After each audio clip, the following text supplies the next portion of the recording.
안녕하세요. 저는 40대 초반의 지방 사는 여자입니다. 보통이라는 수식어로 가득한 제 삶에 갑자기 이런 일이 생길 줄은 몰라서 이렇게 글을 쓰게 됐어요. 인생의 반쯤은 살아오니 옳고 그름이라는 게 눈에 보이는 것만은 아니고 그 안에 숨겨진 사연들은 더 많다는 걸 알게 되더라고요. 제가 시댁 시부와 시동생과 인연을 끊게 된 것도 남들이 보면 충분히 흉볼 수 있는 거라고 생각하고 있고요. 하지만 저는 아무리 생각해도 제가 그렇게 나쁘게 했다고는 생각하지 않아요. 여기 글을 쓰는 것도 정말 제가 잘못했나 싶은 마음이 들어서 다른 사람들의 의견을 들어보고 싶은 마음에 고민하다가 결정하게 된 거거든요. 저와 남편은 대학 동기로 캠퍼스 커플이었어요. 많은 커플들이 사회생활에 들어가면 헤어졌지만 저는 남편과 계속 함께했고 그 덕에 결혼까지 하게 됐죠. 결혼 후 아이를 낳고 둘이 열심히 번 돈으로 지방에 있는 아파트를 자가로 사서 들어갈 정도였으니 저희도 열심히 살아온 것은 틀림이 없었어요. 결혼 때 친정은 기댈 수도 없을 정도로 힘든 상태였고 시댁도 시모 혼자 돈을 벌어서 사느라 지원을 받을 수도 없는 상황이었어요. 시모는 워낙 꼼꼼하고 차분한 분이라 젊을 적부터 한 푼 한 푼 열심히 모아 겨우 마련한 아파트를 한 채 가지고 계셨어요. 처음에는 시모와 제가 잘 맞지 않다고 생각했거든요. 제 성격이 워낙 예민해서 특히 애 키울 때는 시모의 행동들이 하나부터 열까지 거슬렸었죠. 하지만 시모는 그런 저의 예의 없는 행동에도 참아가며 긴 시간을 기다려주고 저를 설득해 주셨어요. 그런 부분에서 제가 얼마나 많은 위안과 감사를 느꼈는지 결국 애를 키우면서 저와 시모 사이는 엄청 돈독해졌어요. 함께 전쟁을 치르는 전우 같은 느낌으로요. 친정엄마보다 시모를 더 잘 챙길 정도였죠. 시모가 이 정도니 고부 갈등은 없겠다 싶으시죠? 그런데 그렇지만도 않더라고요. 나머지 시부와 시동생이 참으로 골칫덩어리들이었어요. 시부는 쓸데없이 가부장적인 분이시라 저와 시모를 여자라는 이유로 무시하고 막 부려먹기 일쑤였어요. 돈 한 푼 벌어다 주지도 않고 시모가 벌어온 돈으로 생활하는 주제에 말이죠. 게다가 시동생은 생긴 것만 번지르르 하지 실속 없고 허풍도 심하고 겉멋이 많이 들어 누가 봐도 겉만 그럴싸한 남자였죠. 아니 그냥 이 정도라면 차라리 밉지는 않을 텐데 시동생은 매번 시모가 벌어오는 돈 족족 손이나 벌리는 참으로 쓸모없는 사람이었어요. 이 상황을 아는 저와 남편은 어찌 보면 필연적으로 시모를 고생시키는 두 사람에 대해 안 좋은 감정을 지닐 수밖에 없었죠. 솔직히 시모가 없었다면 시댁에 들릴 필요도 없었을 거예요. 제가 시부와 시동생에게 철저하게 실망하게 된 건 남편과 결혼한 지 8년이 넘어갈 때쯤이었어요. 그 해에는 남편과는 나이 차이가 많이 나는 시동생이 결혼을 이야기를 꺼냈죠. 시동생은 당시 번듯한 직업이 없었고 근무한 횟수가 꽤 되는데도 돈 한 푼 없이 결혼을 하게 된 상황이었어요. 솔직히 결혼이라는 걸 해보신 분들은 다들 아시겠지만 하나부터 열까지 다 돈이잖아요. 저는 친정이 그리 잘 살지 못해서 그렇게 할 엄두도 못 냈지만 남편은 워낙 태생이 단단한 사람이거든요. 그런 사람 있잖아요. 주머니에 돈 들어가면 잘 안 나오는 사람. 그렇다고 구두쇠는 아니고 정말로 필요할 때는 돈을 쓰는 그런 사람이었어요. 당시 친정아버지가 아프셔서 집안이 휘청했는데 그때 도와준 게 남편이었어요. 그리고 결혼식은 간소하게 하자고 했었고 저는 너무나도 고마운 마음으로 그렇게 하기로 했었죠. 어쨌든 이런 남편과는 전혀 다른 게 시동생이었거든요. 헐렁하고 경제관념도 그닥 없는 데다가 보여주기식 소비를 무척 좋아하는 사람이었거든요. 그런 사람이 결혼을 하겠다고 하니 처음에는 저와 남편이 말렸어요. 나이가 많은 것도 아닌데 왜 빨리 결혼할 거냐고요. 그런데 상대방 여자 쪽이 이미 임신을 한 상태라 마냥 기다리라고 할 수도 없는 노릇이었어요. 결국 시동생의 결혼 비용은 결국 시모의 통장에서 모두 다 나가게 되었어요. 전세 비용 보태달라는 게 5천만 원에 결혼식에 필요한 대부분의 돈을 시모에게서 마련했어요. 거기에다 더 열받는 건 시동생 와이프 될 사람이었어요. 서로 주고받기 없기로 하자고 이미 이야기가 끝났는데도 비싼 명품백과 다이아 반지, 귀걸이 세트를 가지고 싶다고 시모에게 직접적으로 말했다고 하더라고요.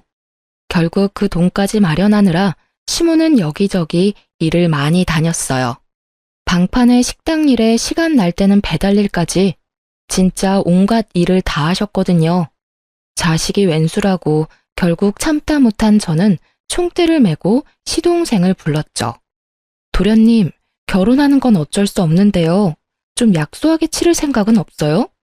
저러다 어머님 힘들어서 쓰러지면 어쩌려고 그래요. 형수가 뭔데 우리 집 일에 나서요. 우리 엄마고 엄마가 자식 결혼할 때 돈 대주는 건 당연한 거 아니에요? 그 정도도 못 해주면 그게 부모냐고요. 자식 결혼할 때 왜 돈 대주는 게 당연해요? 형은 결혼할 때 어머님한테 돈 한 푼 빌린 적 없거든요. 그리고 도련님 눈에는 제가 남처럼 보여요? 당연하죠. 형이랑 결혼했다고 제 누나가 되는 건 아니잖아요. 솔직히 가족처럼 굴면서 이렇게 선 넘는 것도 진짜 불쾌하거든요. 나 참 자기가 뭐라도 되는 것 마냥 나서기는 왜 나서? 형수가 나한테 돈 줄 거 아니면 신경 쓰지 마세요. 이야기를 듣는데 뒷골이 팽팽하게 당기더라고요. 살다 이런 싸가지 없는 놈은 처음 봤거든요. 형이랑 결혼했으면 가족이지 가족이 아니라고 말하는 저 말본새부터가 아주 싹수 노란 놈이란 것만은 확신했죠. 저의 이런 참견에도 결국 시모는 과로와 스트레스로 병원 신세를 지게 됐어요. 시모는 예전에 위암을 앓은 적이 있었는데 이번에는 혈액암이 온 것 같다고 하더라고요. 청청병력 같은 소리에 남편과 저는 침울하기만 했어요. 애를 친정에 맡기고 시모의 간병을 하느라 저는 바쁘기만 했고 남편은 그런 저에게 매일 미안하다고만 했어요. 내가 어머님한테 진 마음의 빚이 있어서 이렇게 하는 것뿐이니까 그런 생각하지 말라고 했지만요. 그런데 이 와중에 시동생은 결혼 준비하느라 아주 정신이 없었어요. 아파서 일어나지도 못하는 시모에게 매번 문병 와서는 돈 이야기만 하는 시동생을 보며 한 대 쥐어받고 싶다는 생각을 할 때 시부에게서 전화가 왔어요. 넌 시어머니가 없으면 네가 와서 시아버지 밥상 차려줄 생각을 해야지. 어디서 뭘 하고 있는 거야? 배고프니까 당장 들어와서 밥 차려라. 소리를 들어보니 술 한 잔 걸쳤더라고요. 저는 시부에 대한 마음이 별로 좋질 않았어요. 시모가 예전부터 일도 하지 않고 집에서 밥만 축내는 시부를 견디기 힘들어했다는 걸 알고 있었거든요. 제 눈에는 시부도 시모가 병에 걸린 원인균처럼 보였죠.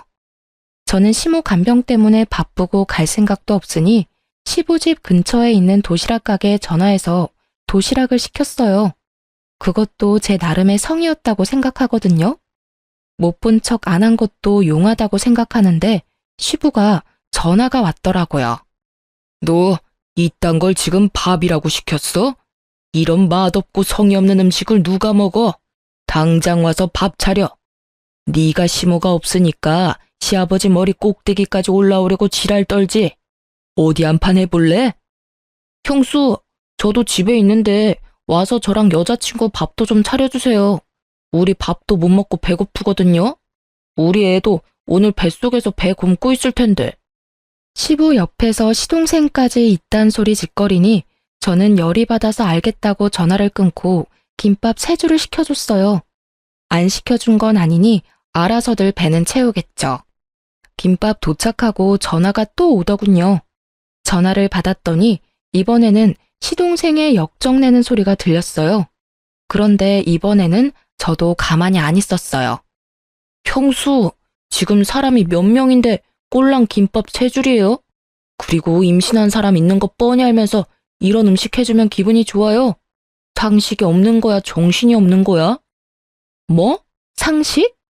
너 그리고 왜 나한테 반말이야, 이 미친 도련님아. 내가 분명 지금 정신이 없다고 말했지? 도련님이 저번에 나한테 저는 가족이 아니라면서. 그런데 밥은 왜 저한테 얻어먹으려고 지랄인데? 그리고 가족 중에 멀쩡하게 돈 잘 벌고 있는 남편 제외하고는 아무도 어머님 간병을 안 해서 아무 관계도 없는 내가 대신해서 간병 중이잖아. 그러면 도련님이 나한테 간병비 갖다 바쳐도 모자란 거지. 어딜 밥을 내놓으라 명령질이야? 아니요. 그럼 며느리가 돼서 시어머니 간병도 안 하려고 했어요? 그건 당연한 거지. 돈을 주고 말고 할 것도 없이. 아니, 뭐, 엄마가 나 때문에 병 걸린 것도 아니고 왜 갑자기 화살을 나한테 돌려요? 그럼 옆에 있는 분한테 간병하라고 하시면 되잖아. 곧 며느리 될 건데. 다이아 반지 세트랑 명품 가방까지 받았으면 할 도리는 다 하고 보내드려야 맞지 않나? 그리고 도련님, 네가 지금 돈 한 푼 없이 장가 간다고 해서 어머님이 그 돈 마련하느라 과로해서 지금 암 재발한 거라고 난 생각하거든요?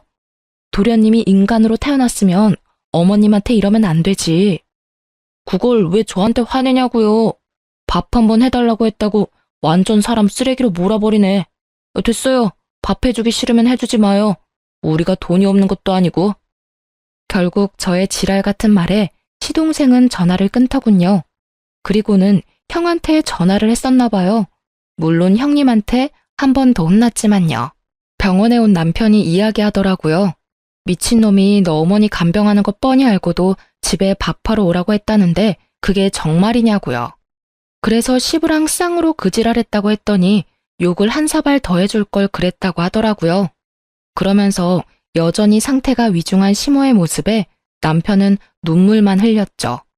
그리고 그날 이후 한 달도 지나지 않아 시모가 돌아가셨어요. 그런데 시모 사망일에 더 빡친 일이 있었어요. 시동생이 저에게 슬쩍 오더니 말하더라고요. 형수, 엄마 재산 나누는 거에 대해서 형이랑 이야기 좀 했어요? 형 성격 뻔히, 아니, 저한테 와서 돈 이야기 묻는 거 보면 이 싹수노란 인간 말종이 사람처럼 안 보입디다. 어머니 돌아가신 지 몇 시간이나 됐다고 돈 이야기를 꺼내요. 도련님이 돈이 급한 건 알겠는데 돌아가신 어머님 등골까지 빼먹으려고 하는 그 행동이 진짜 인간이 할 수 있는 행동이에요? 열받은 제가 시동생에게 소리치자 시동생은 도리어 저에게 한 소리 퍼부으려고 얼굴을 귀신같이 일그러뜨리더라고요. 저도 지지는 않을 생각으로 눈 부릅뜨고 있었는데 결국은 주위에서 시동생을 보며 수군거리자 입을 꽉 닫더군요. 그 길로 시모 보내는 길 내내 썩은 표정 지어서 저는 또 열이 받았어요. 가는 길도 불편하게 만들어 제 마음까지 아팠으니까요. 이 일을 계기로 저는 저 인간들과 상종도 하지 말아야지 생각했어요. 물론 지켜지지 못했지만요. 저는 시모가 돌아가시면 재산 정리가 깨끗하게 될 거라고 생각했어요. 유산이라고 해봐야 아파트와 통장, 보험금 뿐이었으니까요. 그런데 그게 생각 외로 복잡하게 돌아가는 일이 생겼어요. 시모 명의로 된 아파트에 담보대출이 설정되어 있더라고요. 일단 아파트가 남편 앞으로 상속은 되는데 온전히 아파트로 받으려면 그 돈을 갚아야 하더라고요. 그 돈을 못 갚으면 아파트를 팔아서 그 대출금을 마련해야 하는 거고요. 아파트는 6억이 좀 안 되는데 대출은 2억 7천 정도였어요. 거의 반값이었죠. 남편과 저는 시모가 이 큰 돈을 어디에 썼나 싶더라고요. 그 와중에 시동생은 아파트 빨리 팔고 자기 몫으로 반을 달라고 아우성이었고요. 남편은 일단 그 내역이 뭔지 모르고 시모가 급히 돈이 필요해서 썼을 거라고 잠정적으로 생각하고 시동생에게 딱 절반씩 나누자고 했죠. 그런데 그때 시부가 굉장히 뺀질거리면서 나서더라고요. 나도 오랫동안 같이 살았으니 그 돈에 권리가 있는 거 아니냐? 젊은 것들이 뻔뻔하게 어른을 빼놓고 이야기하는 건 좀 아니지.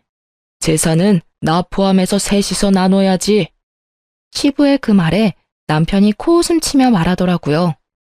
진짜 남편도 아니면서 무슨 권리로 그런 이야기를 합니까? 어머니랑 아저씨가 조금이라도 금술 좋은 부부처럼 살았다면 제가 아저씨한테 하나라도 더 챙겨드렸을지도 모르죠. 그런데 우리 어머니한테 어떻게 하셨는지 기억 안 나세요? 일은 하나도 안 하면서 집에서 삼시세끼 밥 꼬박꼬박 얻어드셨죠? 그러면서 엄마 아플 때 병원 한 번 데려가 주지도 않고 그게 무슨 남편이냐고요. 실은 저도 늦게 알게 됐는데 시모와 시부는 사실혼 관계라고 하더라고요. 시부는 처음에 혼인신고를 하지 말자고 했고, 시모는 마음이 상해서 결국 그 뒤에 시부가 혼인신고하라는 말을 그냥 무시하고 혼인신고를 하지 않았다고 하더라고요. 특히 시부가 일을 안 하게 된 날부터는 혼인신고하면 자식들이 더 힘들까봐 일부러 혼인신고를 안 한 것 같더라고요. 그러니 시부는 법적 상속인이 아니게 된 거죠. 말 한번 섭섭하게 하네. 나도 너희 엄마 걱정했어. 그 사람도 없는데 돈까지 없으면 지금 당장 길거리에 나 앉으라는 말이냐? 그런 법도가 어디 있어? 사실혼 관계도 혼인 관계지. 걱정하셨겠지. 우리 엄마 없으면 이제 밥 차려줄 사람 없을 거고, 이제는 그 이후로 우리 와이프 불러다가 밥 차리라 할 거 아니냐고. 저번에 어머니 아플 때도 어머니 병간호하는 와이프 불러다가 밥 차리라고 했잖아요. 내가 어이가 없어서 그 이야기 듣고 진짜 다 때려 엎으려다 참았어요. 엄마 아직 살아계셨을 때니까. 경고하는데 앞으로 재산 이야기에 나대지 마세요.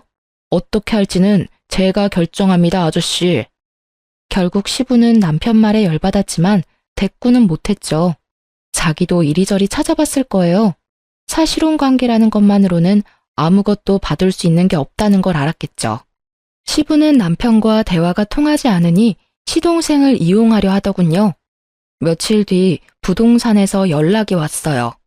동생분이 너무 재촉하는 바람에 이쪽도 곤란한데 금매라면 더 싸게 내놓을 생각 없냐고요. 저와 남편은 그때 시모 유품을 정리 중이었거든요. 남길 만한 추억이 되는 물건이나 물려받을 만한 귀중품을 제외하고는 다 버릴 생각으로 정리 중이었는데 그 전화가 오니 남편은 화가 나서 시동생을 불렀어요. 그리고 그때 시모의 화장대 아래에서 대량의 장부가 나왔어요. 그걸 확인하니 시모가 써둔 가계부였어요. 그 꼼꼼한 성격만큼 10원짜리 하나까지 내역이 싹 다 적혀 있더라고요. 그리고 그걸 보다가 아파트 담보대출이 왜 생긴 건지를 알았어요. 시모가 둘째에게 대출해주고 차용증 받아놓은 게 있더라고요. 결국 남편 극대노해서 시동생 오자마자 난리쳤어요. 야, 너 이거 뭐야? 엄마 장부에 너한테 돈 빌려준 거 적혀 있던데 엄마가 너한테 돈 빌려준 거 왜 이야기 안 했어? 너 우리가 이거 못 찾았으면 돈 받을 때까지 거짓말할 작정이었어? 형, 봤어? 설마 내가 말 안 했겠어? 나도 오늘 할까 내일 할까 생각하고 있었어. 뭐 형이 먼저 알게 됐으니까 말할 것도 줄었네.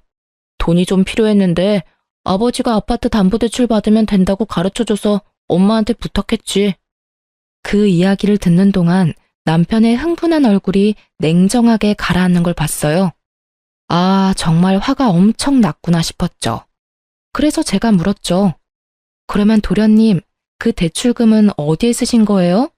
개인이 빌리기에는 큰 돈이고 그렇다고 도련님이 집을 가지고 계신 것도 아니고.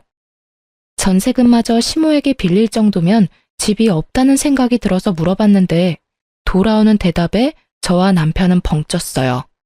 아, 그거요? 재개발되는 곳 있는데 거기 건물이 5억짜리거든요? 근데 재개발되면 금액이 엄청 뛸 거잖아요. 그거 생각하고 빌린 거고 아직 잘 갖고 있어요. 5억짜리 집에 2억 7천을 빌렸으면 나머지 금액은 도련님 돈인 거네요? 그쵸. 그것도 은행에서 빌려서 지금 원금이랑 이자만 거의 200만 원 넘게 나와요. 솔직히 이번에 아파트 팔고 자동으로 갚으면 내야 할 대출금도 줄어드니까 저도 좋죠. 실실 쪼개며 말하는 시동생에게 남편이 결국 참지 못하고 버럭 화를 냈어요. 야, 그걸 자랑이라고. 너 장부에 어머니가 너한테 돈 빌려준 게 얼마인지나 알아? 대출금만 차용증이 있을 뿐이고 그 이후로 네가 매달 2, 30씩 야금야금 가져간 것까지 계산하면 장난 아니거든? 그런데 너 처음에 시치미 떼고 아파트 처분하고 3억 절반으로 나누자고 했지? 가만 보니까 내가 몰랐으면 너 그 돈 다 꿀꺽할 셈이었네? 네가 아파트 대출금 싹 다 가져갔으니까 넌 아파트 처분하고 남은 돈에 아무런 권한 없는 거 알지? 지금 네가 이 아파트 처분과 관련한 돈 중에 주장할 수 있는 금액은 2천만 원이 다야. 그러니까 나머지 금액은 내가 다 가져가도 할 말 없지? 그런 게 어딨어. 나도 엄마 아들이고 유산 주장할 수 있지. 그리고 엄마가 나한테 돈 빌려줬다는 거 어차피 차용증 없으면 다 필요 없는 거 아니야? 떡하니 있는 차용증을 없는 셈 치자는 거냐? 너 미쳤지? 이거 봐. 차용증을 적어놨네. 네가 지장까지 딱 찍어서. 확인이 왜 안 되겠냐고 이 모자란 놈아. 아이고 저것도 아들이라고 큰 돈 빌려주고 죽기 직전까지 일하러 다닌 어머니 생각하면 너한테 돈 한 푼도 주기 싫으니까 앞으로 내 앞에서 유산 이야기 꺼내지도 마. 내가 법적으로 정확하게 반으로 나눠서 줄 거니까. 이악 물고 말하는 남편에게 시동생도 누나를 부라리더라고요. 형이 무슨 자격으로 그딴 말 하는데? 나도 엄마 아들이라고. 엄마가 나 얼마나 아꼈는지 몰라서 그래? 그래, 많이 아끼셨지. 막내라고 아주 오냐오냐 했더니 네가 이렇게 미친놈처럼 위아래도 모르고 똥인지 된장인지도 찍어 먹지 않으면 모를 놈으로 자랐지. 네가 언제부터 엄마 그렇게 생각했어? 여자 임신시켜가지고 결혼하는 주제에 엄마한테 전세금이며 예물비며 싹 다 받아가고는 아픈 엄마 병원에 있는 동안에도 병가는 우리 와이프한테 다 맡겨놓고 여친이랑 룰루랄라 잘 놀았더라. 아, 그러고 보니 전세금도 있네? 엄마가 전세금 빌려주기로 했다면서? 2천만 원 가져가고 나머지 3천만 원은 나한테 빌릴래? 나는 엄마랑 다르게 이자 꼬박꼬박 받을 건데 괜찮으면 그렇게 하고. 예물비는 네가 알아서 마련해. 대출금도 반으로 줄 텐데 알아서 잘할 수 있겠지. 너 앞으로 돈 이야기 내 앞에서 하면 진짜 호적 파버릴 거야. 그리고 이 집 팔리면 바로 짐 뺄 수 있도록 짐 챙겨놔. 결국 저희는 시모 물건을 챙겨 집으로 돌아왔어요. 집으로 돌아오는 차 안에서 남편이 그러더군요. 슬퍼해도 모자랄 시간에 저런 것들 상대하고 있으니 지금 자기가 뭐 하는 건지 모르겠다고요. 엄마 가는 길에 자식들끼리 싸우는 모습 보이기 싫은데 진짜 생각 없이 사는 저 사람들 때문에 죽겠다고 말이죠. 결국 남편은 결정했어요.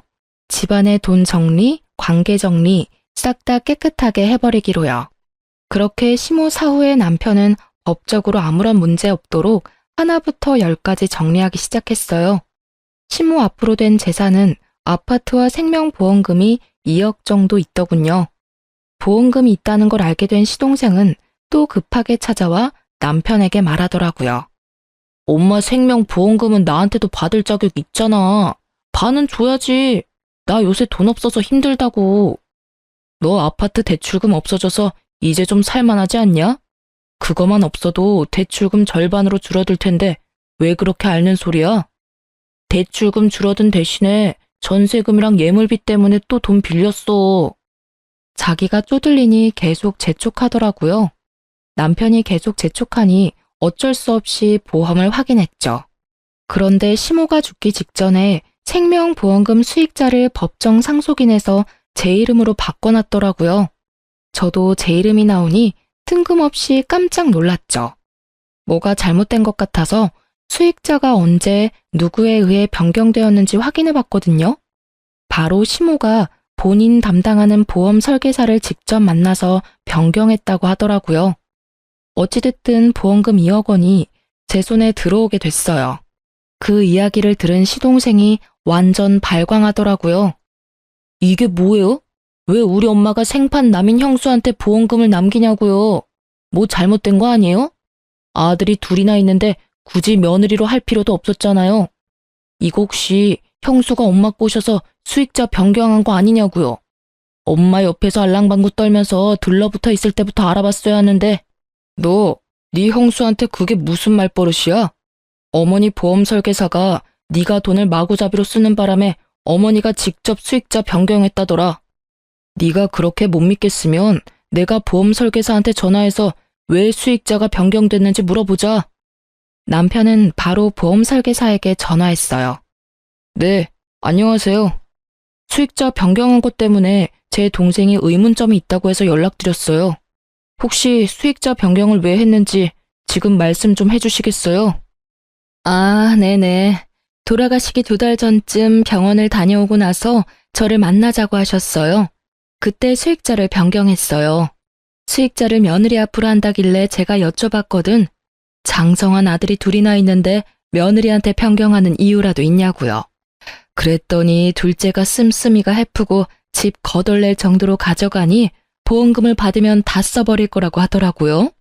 어차피 아들놈들은 아파트 나눠 가질 건데 보험금이라도 자기 병수 밟은 며느리 앞으로 주고 싶다고 돌아가기 직전에도 확인 전화하시며 말씀하셨고요. 그리고 무엇보다 며느리에 대한 마음이 애틋하시더라고요. 아플 때 힘들 때 자기 신경 써주는 건 며느리밖에 없다고 하시는 거 보니 고부간의 사이가 무척 좋은 것 같다고 생각했죠. 거짓말이죠? 엄마가 설마 나한테 한 푼도 안 남겨주시다니. 이거 형수가 다 모함한 거죠? 왜 내가 아들인데 나는 한 푼을 못 받아요? 이거 진짜 둘이서 짜고서 나 물 먹이려는 거 아니에요? 어쩌면 이렇게 둘이서 다 가져갈 수가 있어요. 우리가 뭘 다 가져가는데? 너 말 똑바로 해. 네가 가져가는 건 2억 9천만 원이야. 그것만 해도 크다고 생각하는데 뭐가 하나도 없냐고. 너 그 돈 묶여 있었으니까 별 생각 없지? 그게 엄마 돈이라는 생각도 없고. 네가 이러니까 보험금 수익자를 변경하신 거지. 그러니까 왜 그렇게 되냐고요. 아파트 담보대출은 이미 끝난 건이잖아요. 보험금은 다르죠. 엄마가 넣은 보험금을 왜 며느리인 형수가 가져가요? 형수가 받을 거면 제 와이프도 받아야 되는 거지. 이거 명백한 차별이고 문제 있는 사항이라고요. 나 진짜 이런 식이면 고소할 거예요. 하세요. 도련님 마음대로 한번 해보시라고요. 도련님이 어머님한테 어떻게 한 건지 가슴에 손을 얹고 생각해 봐요. 어머님이 정 떨어지는 것도 당연하지 않을까 싶은데 그걸 도련님만 모르고 계시네요. 아파서 병원 들어와 있는 사람한테 결혼식 돈 모자라다고 돈 달라고 그렇게 떽떽거리며 사람 괴롭게 만들어 놓고 뭐요? 도련님 여자친구한테 보험금 주고 싶었으면 여자친구한테 엄마 병간호나 좀 해주라고 하지 그랬어요. 그랬으면 저 혼자 가져갈 일도 없었을 텐데. 아니 도련님이고 시아버님이고 어떻게 아픈 어머님을 그런 식으로 대할 수 있어요? 어머님이 식모예요? 어머님이 돈 뽑는 기계냐고요. 당신들이 그런 식으로 행동하니까 어머님이 생판 남인 며느리한테 돈 남긴 거 아니냐고요. 어깨 위에 있는 게 장식이 아니면 생각들 좀 하시라고요. 결국 제 말에 반박조차 못한 시동생은 부들부들 떨며 남편에게 기가 막힌 말하더라고요. 알았어. 형수 말 다 맞다 치고 이해하고 넘어갈게. 보험은 이미 수익자가 지정된 상태라 바꿀 수 없다고 하니 포기할게. 이렇게 됐으니 보험은 필요 없어. 그런데 엄마 돌아가셨으니까 지금은 형이 내 보호자잖아. 그러니까 내 빚보증 좀 서줘. 정신 나간 놈아. 내가 왜 네 보호자야? 네가 미성년자야? 너 일하고 돈 버는 사지 멀쩡한 성인이야. 나는 빚보증 같은 거 서줄 생각 없어.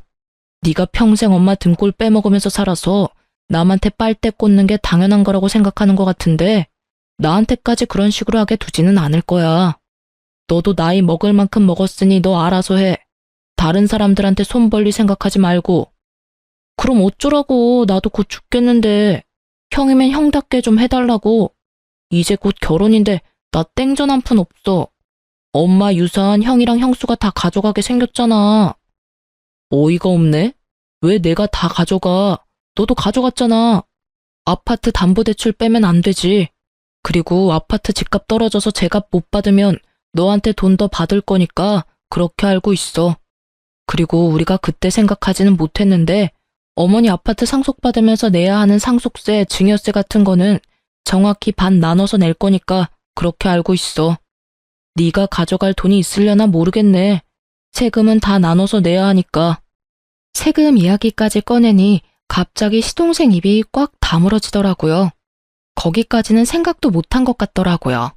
그저 자시 앞일에만 급급해가지고 어떻게든 시모의 유산을 가지고 가려던 것 같았는데 제대로 되지 않아 짜증을 냈어요. 솔직히 이쪽도 이쪽대로 화는 났죠. 어디 형한테 빚보증을 서달라는 말을 해요? 남편 같은 사람에게 그런 말은 인연 끊자고 하는 말과 다를 바가 없거든요. 결국 시동생에게는 따로 주어질 유산이 더는 없었어요. 그렇게 남편은 집 팔리기 전에 짐이나 싸서 신혼집으로 가라고 했죠. 신혼집이 제대로 계약이 됐는지는 모르겠지만요. 그리고 이 모든 이야기를 곁에서 보고 듣던 시부는 남편 말에 고개만 끄덕이고 있더라고요. 평소 같으면 소리를 치며 아버지 행세했을 사람이 웬일로 조용한 듯 있나 싶었더니 이미 집안의 실질적인 상속권자가 남편이라는 걸 알고 나서는 눈치를 보는 것 같더라고요. 혼인신고가 되어 있지 않은 사실혼 관계라면 집안에 상속받은 자식들이 정을 봐서라도 돈을 조금이라도 해주면 다행인 거고 안 해줘도 법적으로 문제될 건 없는 상황이었거든요.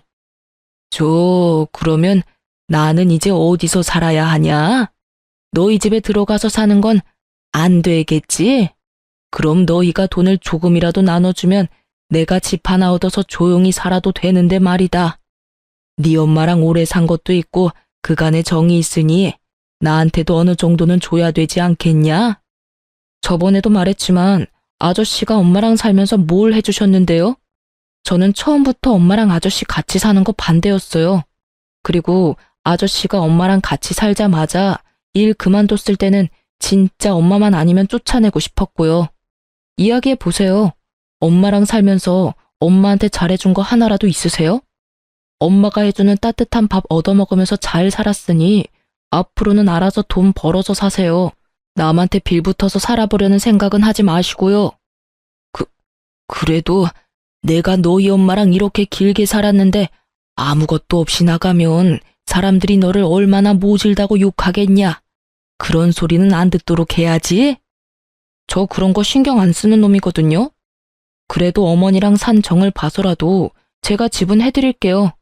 전세 하나 얻어드릴 건데 그 전세 계약자는 제 이름으로 할 거예요. 딱 거기까지만 해줄 거고 원룸으로 얻어줄 겁니다.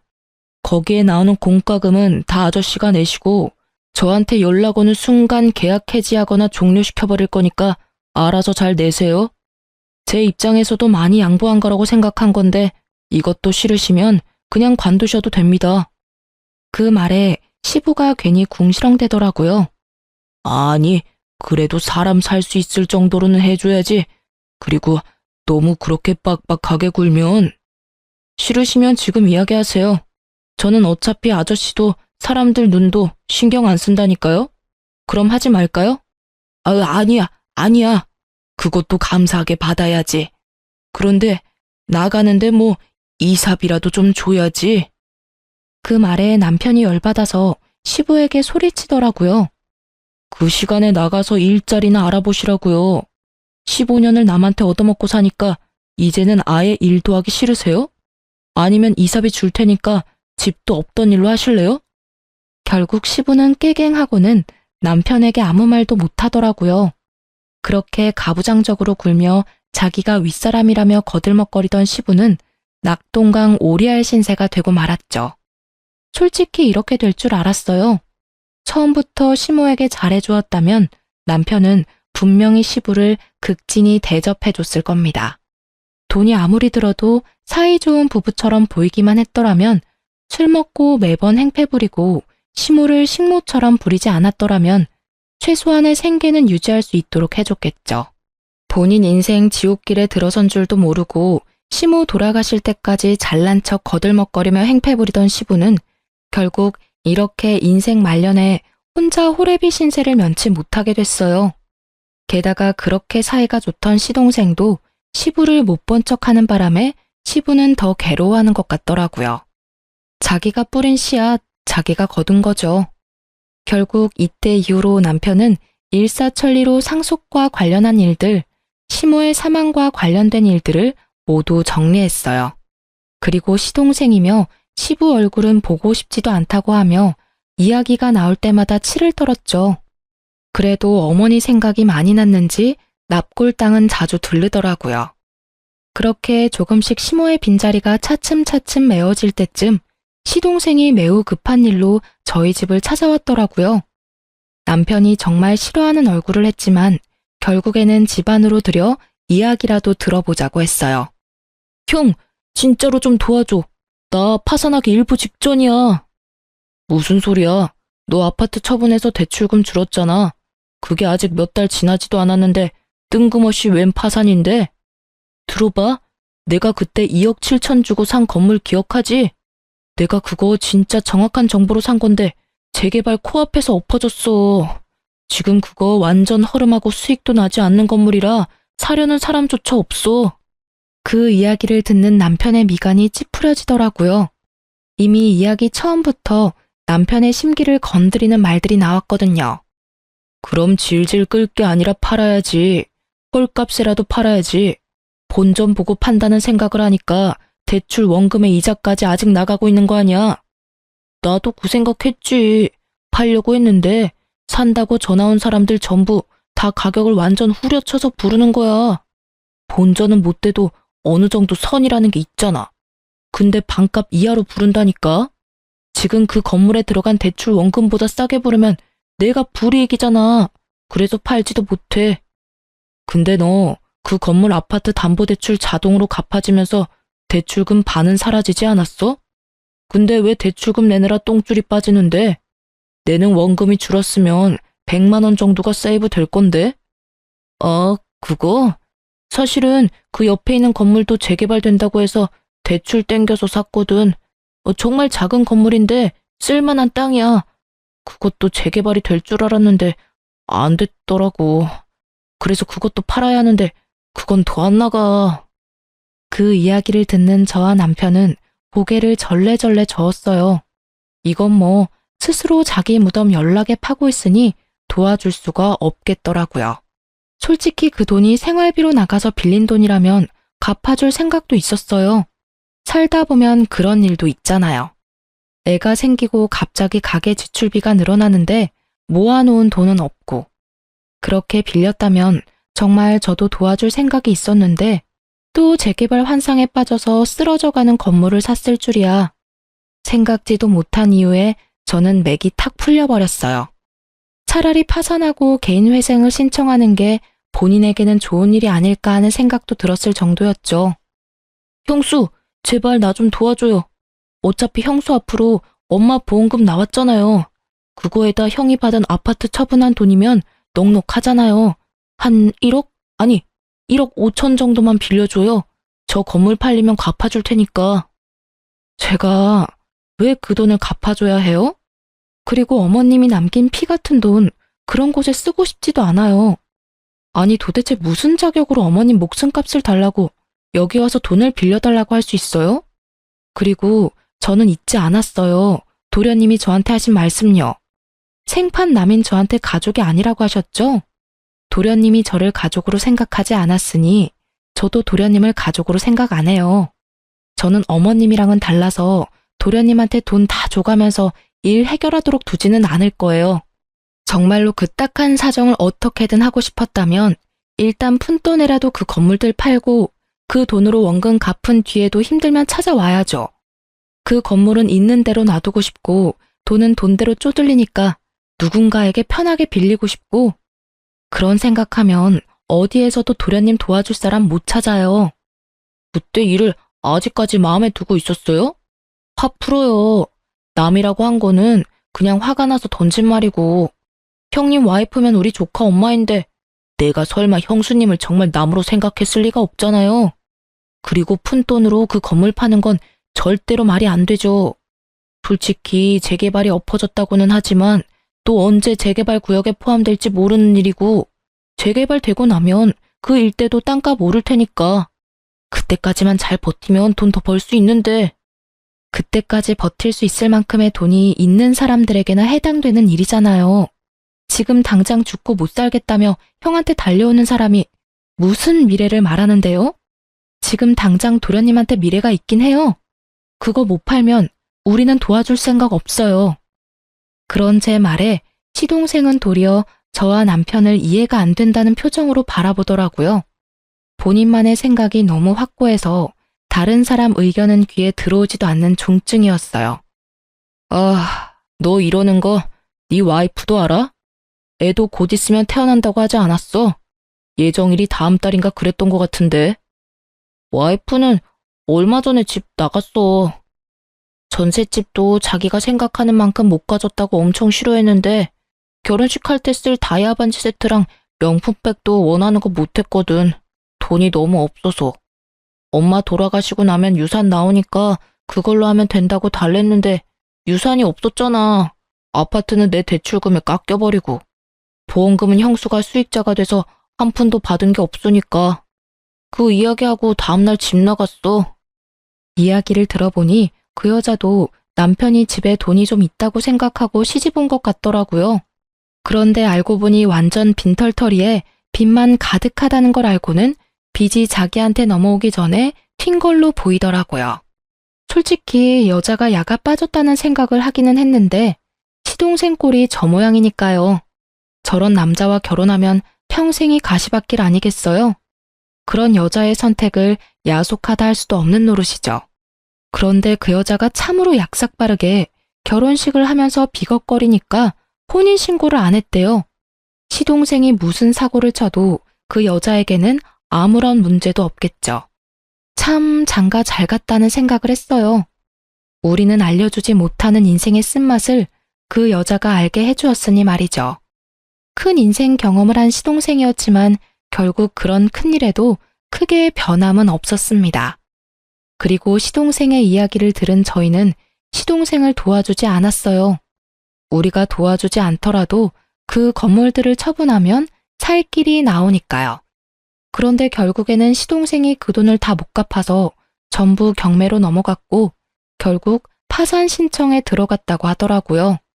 나중에 알고 보니 전세금의 카드빚까지 상당했다고 하더라고요. 그 카드빚은 거의 대부분이 그 여자에게 쓴 것들이었고요. 그런 시동생이 집까지 잃고 간 곳이 어디인지 아세요? 바로 남편 명의로 남편이 계약해준 시부의 전셋집이었답니다. 집주인이 연락 왔었거든요. 계약했을 때는 한 사람이었는데 왜 두 사람이 사냐고 말이죠. 남편은 그분 아들이니 크게 걱정 안 해도 되고 문제가 생기면 연락만 달라고 했죠. 남편이 신경 쓰여 하길래 제가 근처 한번 가서 확인해 봤거든요. 두 사람이 어떻게 지내는지. 시부는 시모 살았을 적에는 빳빳하게 다린 셔츠와 바지를 입고 동네에 돌아다니며 사장 소리 들으면서 떵떵거리며 지냈거든요. 그런데 지금은 다림질은커녕 빨래도 제때 못해서 호레비 냄새 나는 몰골로 동네 돌아다니며 여기저기 돈 되는 일 받아서 하고 있더라고요. 그렇게 사이좋던 시동생은 그 집에 들어가서는 시부부터 쫓아내려고 안달이 났다고 주변에서 전하더라고요. 시부 인생도 참으로 딱했어요. 시모와 남편에게 강압적으로 굴더니 결국에는 끈떨어진 뒤움박 신세가 됐잖아요. 이래서 있을 때 잘하라는 말이 생긴 것 같아요. 저와 남편, 시모에게 조금이라도 잘해줬으면 저와 남편이 두 사람을 그렇게 보내지는 않았을 거예요. 그리고 시모도 수익자를 며느리인 저로 변경할 일도 없었겠죠. 결국은 자신들의 행동에 대한 대가를 고스란히 치르게 된 걸 보니 인과응보라는 말이 저절로 생각났어요. 스스로 열심히 지옥길 걸어가는 걸 충분히 옆에서 말렸음에도 역시나 포기하지 못하는 걸 보니 앞으로도 우리 부부와 만날 일은 없을 것 같아요. 그렇지만 시모의 마음을 생각하면 지금이라도 시동생과 시부가 제정신을 차려줬으면 싶어요. 긴 글을 쓰면서 참 많은 생각을 했어요. 특히 돌아가신 시모 생각이 가장 많이 났죠. 그분이 있었을 때 제가 해야 했었을 일들, 잘못된 걸 바로 잡기 위해 제가 할 수 있었을 일들을 생각하며 후회하게 되네요. 그러니 글을 읽고 계시는 분들, 있을 때 잘하라는 말이 괜히 있는 게 아니더라고요. 마음을 다하고 절대 나중에 후회하지 마세요. 시동생과 시부를 보면 그게 딱 와닿아요. 앞으로도 후회 없이 열심히 하루를 살아갈 거예요. 긴 글 읽어주셔서 너무나 감사합니다. 모든 이들의 앞날에 축복이 깃들기를 바라며 이 글을 마치겠습니다.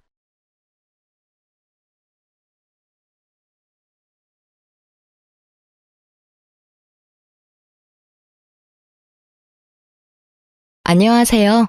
저는 서울에서 3살 된 딸아이를 키우고 있는 싱글맘입니다.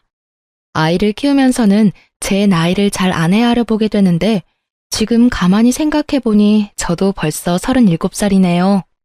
오늘 유난히 힘든 날이었어요. 지친 몸으로 늦게 집에 돌아와서 혼자 홀짝홀짝 술 한잔 했네요. 엄마를 기다리다가 먼저 잠들었다는 아이 얼굴을 가만히 들여다보고 있자니 지금까지 살아온 인생이 주마등처럼 지나갑니다. 누구에게나 아이는 축복이고 선물이겠지만 저에게는 조금 더 특별한 아이거든요. 한 번도 제 이야기를 자세히 해본 적은 없었는데 오늘은 누구라도 붙잡고 넋두리 해보고 싶어졌어요. 영화 같은 제 이야기 한번 들어주시겠어요? 남편과는 대학교 1학년 때부터 CC였어요. 처음 만난 건 1학년이 듣는 교양 수업에서였는데 남편은 맨날 지가 그랬어요. 늦었다고 살금살금 들어오다가 우당탕 소리를 내며 넘어지거나 뭘 떨어뜨려서 사람들의 이목을 집중하게 만들었죠. 그러고는 해맑게 웃으면서 큰 소리로 죄송합니다 하고 꾸벅 인사를 하는 한마디로 미워할 수 없는 캐릭터였어요.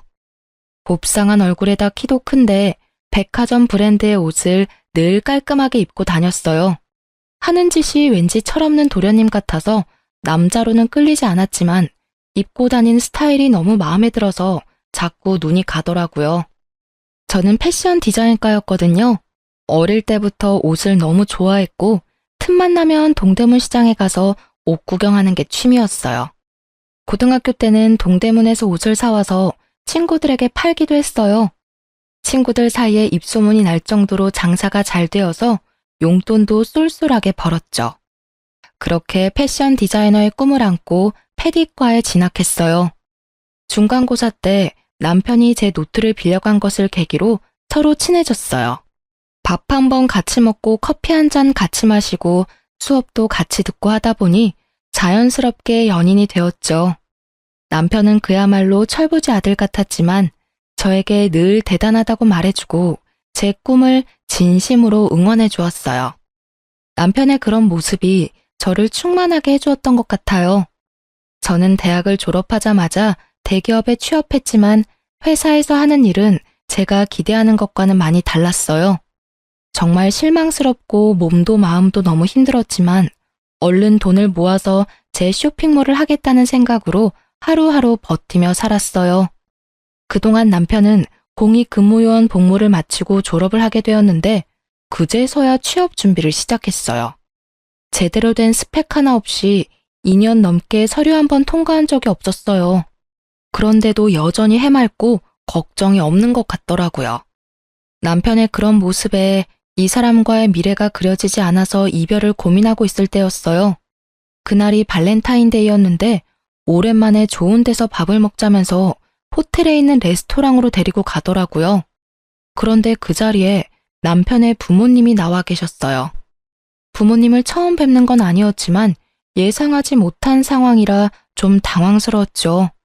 그런데 그 자리에서 더 당황스러운 이야기를 하시더라고요. 아무리 봐도 이놈이 취업하긴 글렀고 남의 밑에서 일할 수 있는 놈도 아니다. 그래도 우리 집이 어렵지 않으니 지 사업해보라고 뭘 하나 차려주고 싶은데 이놈 혼자 하라고 하면 하는 족족 말아먹을 걸 내가 안다. 오래 지켜보니 진이 너는 내가 이놈보다는 믿을만 하겠더라. 이 양반이 너희 사업 자금을 대주시겠단다. 우리가 도와줄 테니 진이 너 현빈이랑 사업 한번 같이 시작해보면 어떻겠니? 초기 자금으로는 모자라지 않을 만큼 지원하시겠단다.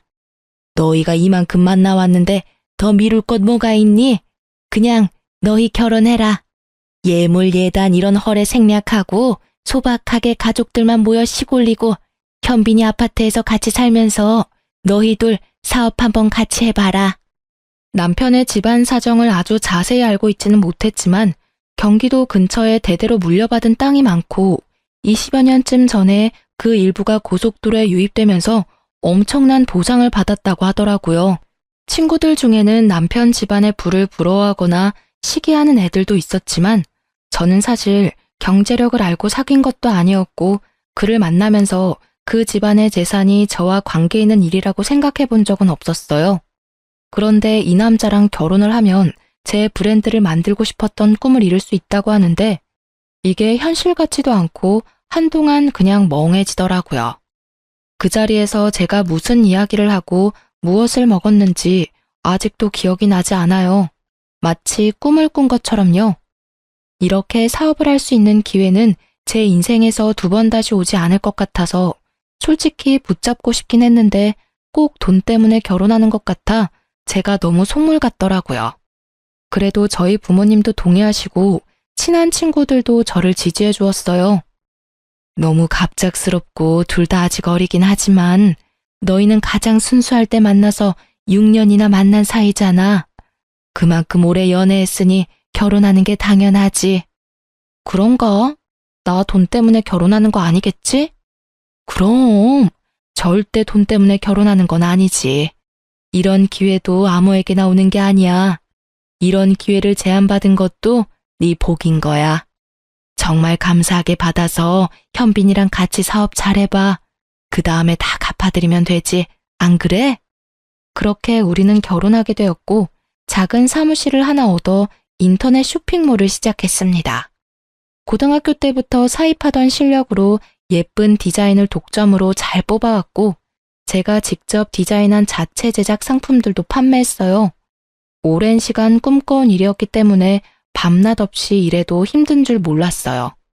남편은 명목상 대표였지만 역시 사업에는 크게 관심이 없었어요.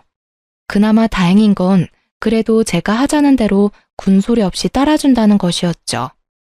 온라인 마켓으로 시작해서 2년 만에 오프라인 매장도 열게 되었는데 그런 과정에서 부동산에 대해 좀 공부를 하게 되었어요.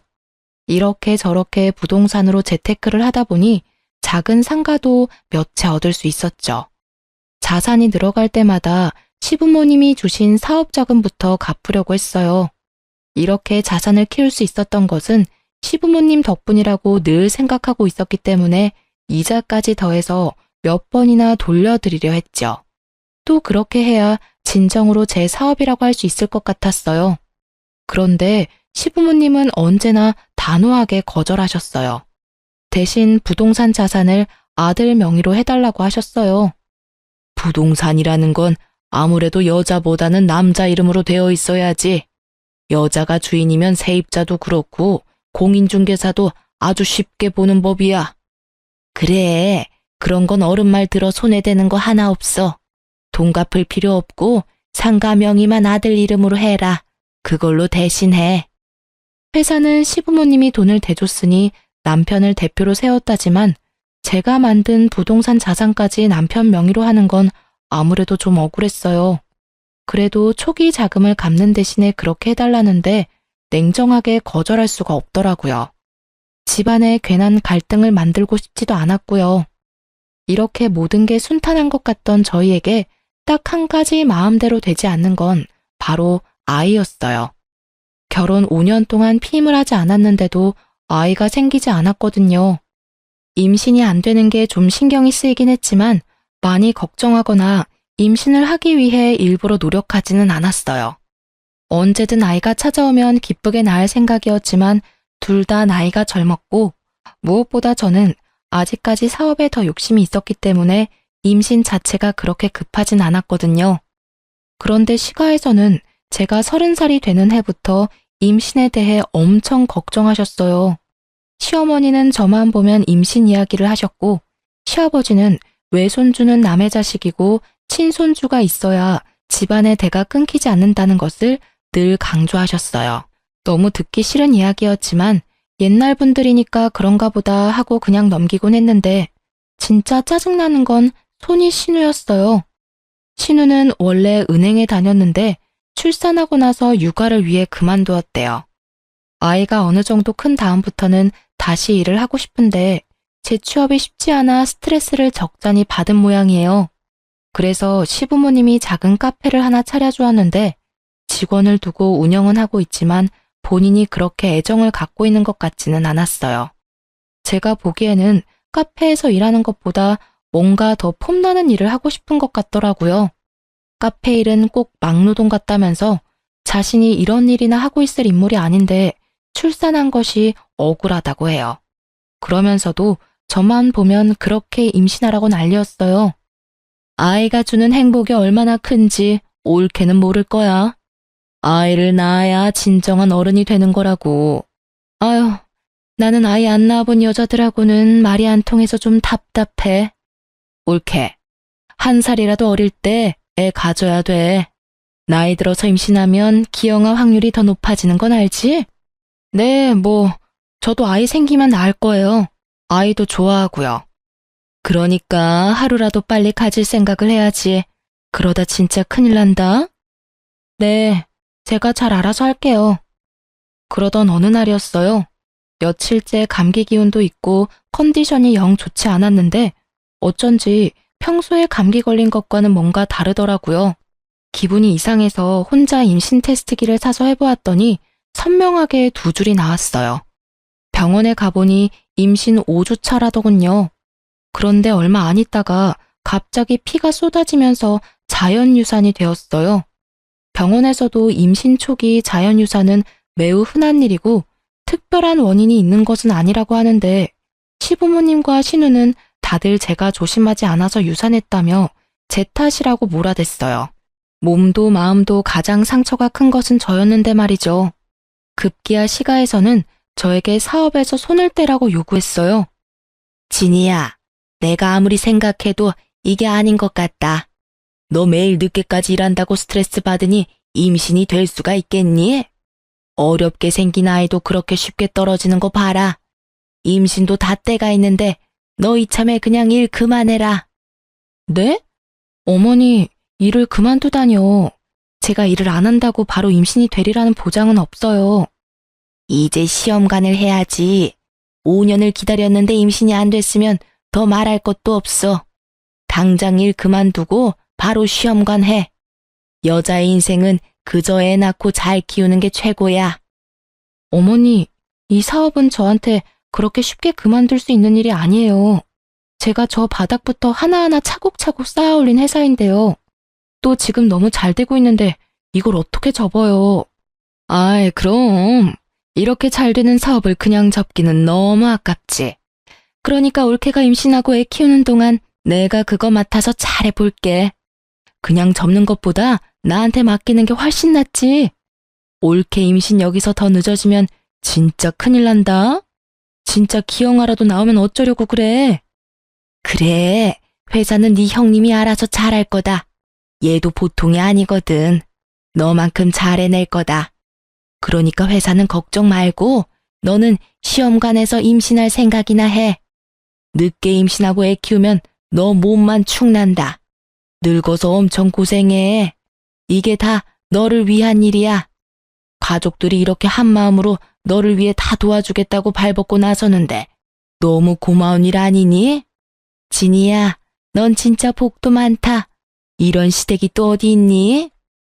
온전히 나를 위하는 것처럼 이야기했지만 유산을 한 제 몸을 걱정해주거나 마음을 살펴주는 사람은 아무도 없었어요. 사업이나 임신에 대해서 제가 어떤 생각을 갖고 있는지는 물어보지도 않았고요. 제 생각 같은 건 별로 궁금하지도 않고 그들에게는 중요하지도 않은 것 같더라고요. 일방적으로 자신들의 생각과 계획을 강요하면서도 모든 게 다 너희를 위한 일이라는 말은 꼭 붙였어요. 괜한 분란을 만들고 싶지 않아서 그냥 생각해보겠다고 하고 그 자리를 피했어요. 만나는 일을 최대한 피하면서요. 그런데 어느 날부턴가 남편이 나서서 저를 설득하기 시작했어요. 아니, 설득이라기보다는 강요했다는 것이 더 맞는 표현이겠네요. 나는 항상 자기가 하자는 대로 다 하잖아. 나는 앞으로도 쭉 그럴 거야. 그러니까 이번 딱 한 번만, 진짜 딱 한 번만 엄마 말대로 하면 안 돼? 엄마 말이 아주 틀린 말도 아니잖아. 당신이 무슨 말 하는진 알겠는데 내가 임신이 안 되는 게 사업 때문이라는 건 도저히 납득할 수 없어. 임신이라는 게 혼자 하는 게 아니잖아.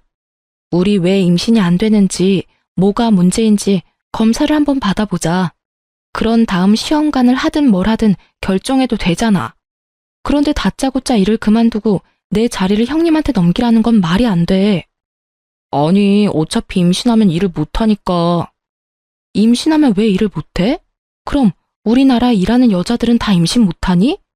임신은 우리가 원할 때 우리가 결정해야 하는 거야. 사업도 마찬가지고. 아, 그냥 좀 따지지 말고 그냥 엄마 말 좀 들어. 그냥 놀고 먹고 살면 되는데 왜 그렇게 일 못해서 환장한 사람처럼 굴어?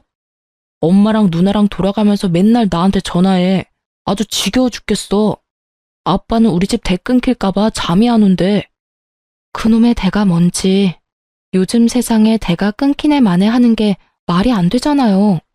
시가 사람들에게 저는 그저 무능한 아들 대신 일해주고 자기 집안 대를 이어줄 아이를 낳아주는 사람이었어요. 그때까지는 피하기만 했는데 이제는 안 되겠다 싶어 시부모님을 찾아가서 말씀드렸어요.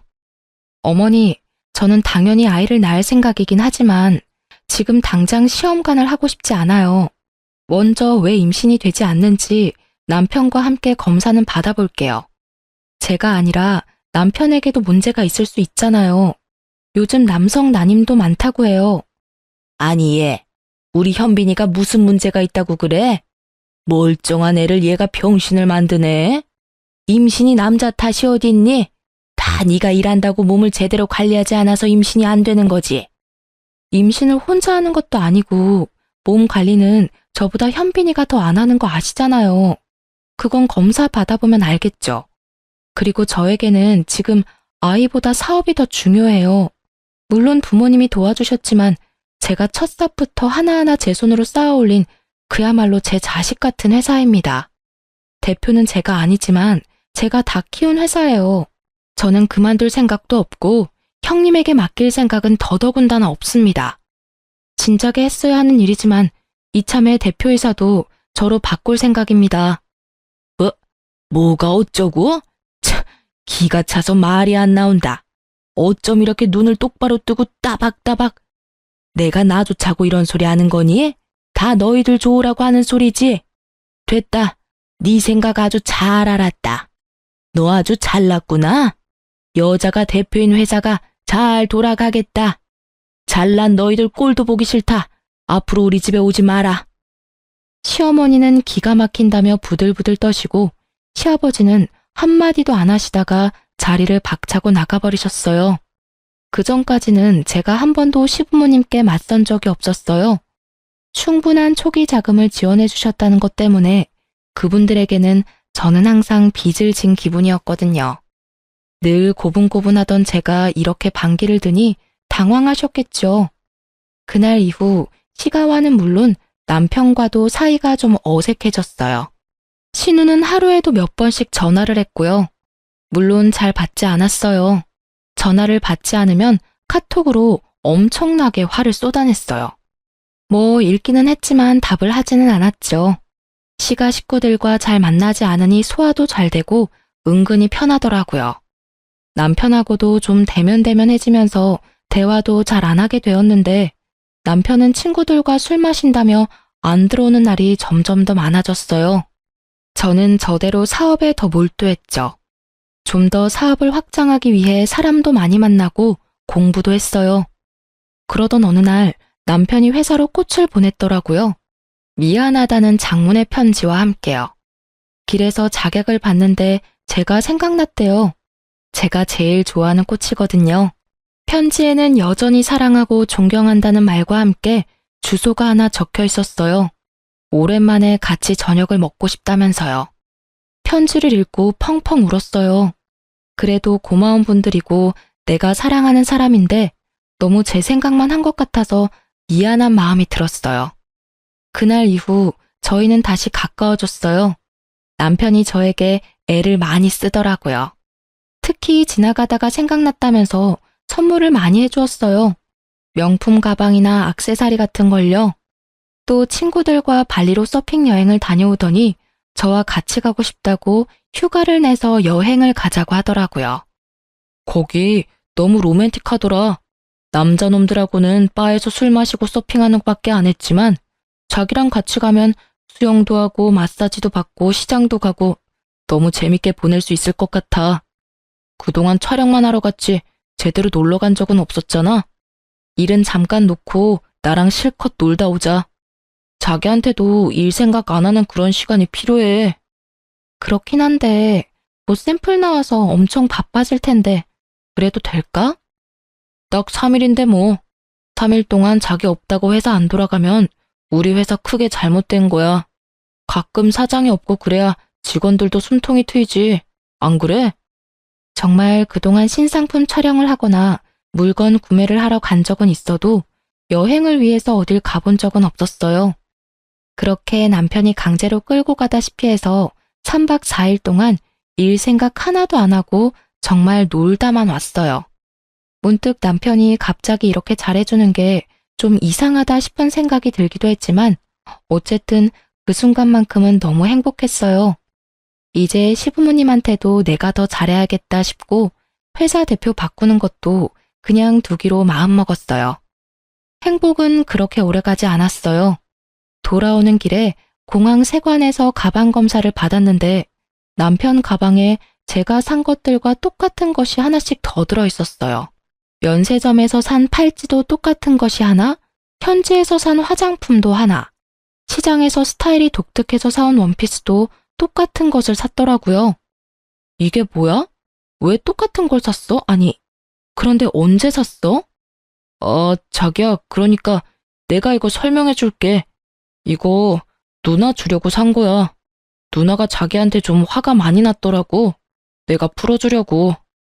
누나한테 선물을 해본 적이 없어서 뭘 사야 할지 잘 모르겠는데 자기가 워낙 안목이 좋으니까 똑같은 거 사면 되겠다 싶었어. 그런데 자기는 누나 별로 안 좋아하잖아. 괜히 기분 나빠할까봐 내가 그냥 몰래 샀어. 말 안 하고 사서 미안해. 아, 그래? 그랬구나. 그럼 나한테 말을 하지. 형님한테 더 어울릴 만한 걸 골라줬을 텐데. 누가 봐도 신우에게 어울릴 만한 것들이 아니었어요. 심지어 원피스는 사이즈도 맞지 않았고요. 평소 남편과 누나의 사이가 나쁘지는 않았지만 그렇다고 저 몰래 선물을 사서 기분을 풀어줄 정도로 다정한 사이는 아니었어요. 일단 알았다고 하고 넘어갔지만 이상한 기분이 들더라고요. 저 말이 안 되는 거짓말 뒤에는 누나가 아닌 다른 여자가 숨겨져 있을 것만 같은 직감이요. 남편은 저에게 더 애를 쓰더라고요. 선물 공세에 이어 술이 얼큰하게 취해 들어와서는 괜히 마사지도 해주고 생전 안 하던 집안일도 자기가 한다고 까불다가 엉망진창을 만들어 놓았어요.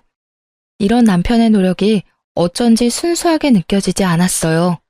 뭔가 더 있을 것 같은 심증은 있지만 확증이 없으니 제가 괜히 이상한 의심을 하는 건 아닌지 혼란스럽기도 했고요. 그러던 어느 날 제 차가 리콜이 되어 남편 차를 잠깐 쓰게 되었어요. 우연히 남편 차의 글로브 박스를 열었는데 거기에 못 보던 핸드폰이 하나 들어있더라고요. 손에 들고 잠시 고민을 하다가 전원을 켜보았어요. 그야말로 판도라의 상자를 열게 된 거죠. 다른 여자와 나눈 뜨거운 대화들, 친구들이 아니라 그 여자와 다녀온 여행, 누나에게 준다던 선물의 인증샷까지. 남편의 외도를 너무나도 적나라하게 내 눈으로 확인했어요. 남자가 바람을 피면 오히려 집에 와서 잘해준다고 하더니 그 모든 것이 바람 피면서 저에게 쇼한 것이더라고요. 그날 밤에도 술을 마시고 늦게 들어왔는데 한 손에 꽃다발을 사들고 왔더라고요. 꽃다발 따위 쓰레기통에 처박고 싶은 심정이었지만 일단 물 한 잔 떠주고 이야기 좀 하자고 했어요. 왜? 무슨 일 있어? 얼굴이 왜 그래? 어디 아파? 병원 갈까? 저는 말없이 차에 있던 핸드폰을 내밀었어요. 남편의 눈이 2배는 커지더라고요. 이거 어떻게 자기가... 아니, 이거 내 거 아닌데? 이거 뭐야? 다 봤어. 그동안 쇼하느라 엄청 힘들었겠다. 발리에서 산 선물들 누나 준다더니 내가 아는 누나가 아니던데? 형님이 알면 서운하겠다. 남편은 어쩔 줄 모르고 동공이 마구 흔들리더니 갑자기 핸드폰을 집어던지고 골프채를 들어 물건을 때려 부셨어요. 왜 남의 물건에 허락도 없이 손을 대고 난리야. 아무리 부부라도 프라이버시가 있는 거 아니야? 내가 너 이래서 너랑 사는 게 정말 숨막혀. 너 나 무시하잖아. 너 우리 엄마 말도 안 듣고 누나 전화도 안 받고. 내가 둘한테 얼마나 시달리는 줄 알아? 너는 너무 너 혼자 잘났어. 잘난 너랑 사는 거 나 진짜 힘들어. 오, 그래? 그랬구나. 나는 나만 너랑 사는 게 힘든 줄 알았는데 너도 그랬다니 다행이다. 이제 그만 살면 되겠네. 이렇게 마음이 잘 맞을 줄이야. 남편도 그랬지만 시가에서도 남편이 바람핀 것은 모두 제 탓이라고 하더라고요. 제가 남편과 시가를 무시하고 그놈의 임신도 하지 않았기 때문이라고요. 저는 그 길로 짐을 정리하여 집을 나왔고 남편의 외도를 사유로 이혼 소송을 냈어요. 부동산 자산은 남편 명의로 되어 있지만 제가 전적으로 형성한 것이니 제가 가져올 수 있도록 재산 분할을 청구했죠. 굳게 마음을 먹고 준비를 단단히 했지만 제대로 싸워보지도 못하고 허탈하게 끝이 났어요. 이혼 소송을 낸 지 한 달도 채 되지 않았을 때 남편이 새벽에 만취한 상태로 무단횡단을 하다가 교통사고를 당했거든요. 병원으로 옮겨져 3일 동안 의식이 없다가 결국 세상을 떠났어요. 정말 믿기지 않는 일이었죠. 시가에서는 이번에도 저 때문에 남편이 죽었다고 몰아세웠어요. 제가 이혼 소송을 내서 남편이 극도로 스트레스를 받았다면서요. 남편은 여자하기 나름인데 한 번쯤 용서하고 다독이지 못한 제가 천하의 나쁜 년이라며 원망했고 너도 벼락 맞아서 죽으라면서 저주하고 갖은 욕설을 퍼부었어요. 시어머니에게 뺨을 얻어맞기도 하고 머리카락을 뜯기기도 했어요. 남편의 사망은 저에게도 충격이었어요. 이혼의 귀책은 남편에게 있었지만 정말로 제가 소송을 낸 것 때문에 남편이 죽었다는 생각에 엄청난 죄책감이 들었어요. 그래서 욕하면 욕하는 대로, 때리면 때리는 대로 그냥 당하고 있었어요. 그들 말이 다 맞는 것 같더라고요. 그냥 이들 앞에서 내가 죽어버리면 이들에게 좀 위로가 될까? 그렇게 하면 내 죄를 용서받을 수 있지 않을까 하는 생각도 해봤고요. 시가 식구들은 저를 장례식장에 들어오지도 못하게 했어요. 그래도 저는 차마 장례식장을 떠날 수가 없어서 3일 내내 장례식장 밖에서 앉아 울고 있었어요. 장례식장 밖에서 울고 있는 저를 찾아오는 사람은 손이 신우밖에 없었어요. 그것도 한두 번이 아니라 집요하게 찾아왔죠. 옳게, 그 회사는 우리 현빈이 명의로 되어 있고 초기 자본금도 다 아버지가 대줬다는 거 잊지 않았지? 그러니까 서로 얼굴 붉히지 말고 미리 회사 정리하고 나가줬으면 좋겠어. 나중에 이야기해요. 나중에 이야기한다고 달라질 게 없어. 이게 내가 올케랑 상의하는 건 줄 알아? 그래도 그간의 정이 있어서 올케가 정리하라고 내가 기회를 주는 거야. 장례식장 밖에서 울고 있는 저를 찾아와 하루 종일 그 이야기를 했어요. 장례가 끝난 이후에도 시도 때도 없이 전화하고 전화를 받지 않으니 수십 통의 카톡을 보내더라고요. 남편이 죽은 것이 본인이 회사를 차지할 수 있는 절호의 기회라고 생각하는 것 같아 보였죠. 신우의 집요한 요구에도 입을 꾹 다물고 있었고 전화나 카톡 폭탄에도 별다른 반응을 하지는 않았지만 정말 처음에는 그렇게 하려고 했어요. 남편이 나 때문에 죽었는데 제가 무슨 낯으로 남편과 함께 운영했던 회사에서 계속 일을 할 수 있겠나 싶어서요. 장례를 마치고 오랜만에 회사에 출근해서 오래 같이 일한 직원들과 함께 식사를 하면서 앞으로 회사가 이러이러하게 될 것 같다고 말을 했죠. 당분간은 대회비로 해달라는 당부와 함께요. 아니 이사님, 그게 무슨 말씀이세요? 이 회사가 이사님에게 어떤 회사예요? 그걸 왜 그 집에 넘겨요? 안 돼요 이사님, 정신 차리세요. 대표님이 돌아가신 건 너무 슬프고 안타까운 일이지만 그게 왜 이사님 때문이에요? 저희가 모른 척하고 있었지만 소문 들어서 다 알고 있어요. 바람을 피운 것도 대표님이고 술 먹고 무단횡단하다가 사고를 당한 것도 대표님이 잘못한 거잖아요. 미리 말씀드리지 못했지만 저희 직원들이 대표님이 다른 여자 만나는 거 본 적 있어요. 그래서 회사에 소문도 돌았고요. 대표님이 이사님과 여행 가신다고 할 때 저희 다 경악했어요. 두 분 이혼하신다는 소문에 저희가 얼마나 다행이라고 생각했다고요. 이런 거 미리 말씀드리지 못해 정말 죄송해요. 네, 이사님, 절대 안 돼요. 저희 지켜주셔야죠. 대표가 바뀌면 저희 다 그만둘 거예요. 그럼 이 세상에 우리 브랜드 없어지는 거예요. 제발 정신 차려주세요. 저희 회사 지켜주세요. 이사님 피땀으로 만든 회사잖아요. 직원들의 말에 갑자기 정신이 번쩍 들더라고요. 정말 그랬어요. 남편이 죽은 건 너무 슬프고 안타까운 일이었지만 정말 그가 저 때문에 죽은 건 아니었어요. 바람을 피운 것도 그였고 시가 사람들 말대로 제가 남편이 바람핀 것을 용서해야 할 이유 같은 건 하나도 없었어요. 술을 먹은 것도 무단횡단을 한 것도 그래서 죽은 것도 제 잘못이 아닌 그의 잘못이었어요. 여기까지 정리가 되고 나니 내가 일군 이 회사는 절대 뺏길 수 없다는 생각이 들었어요. 회사뿐만 아니라 그동안 내 피와 땀으로 만든 재산도 다 찾아와야겠다고 마음먹었어요. 그동안은 소화도 안 되고 구토가 나서 잘 먹지도 못했는데 갑자기 기운이 솟으면서 이것저것 먹고 싶은 것도 생기고 밥도 잘 챙겨 먹고 다녔어요. 남편이 사망하면서 이혼 소송은 무효가 되었고 상속으로 재산을 정리해야 했어요.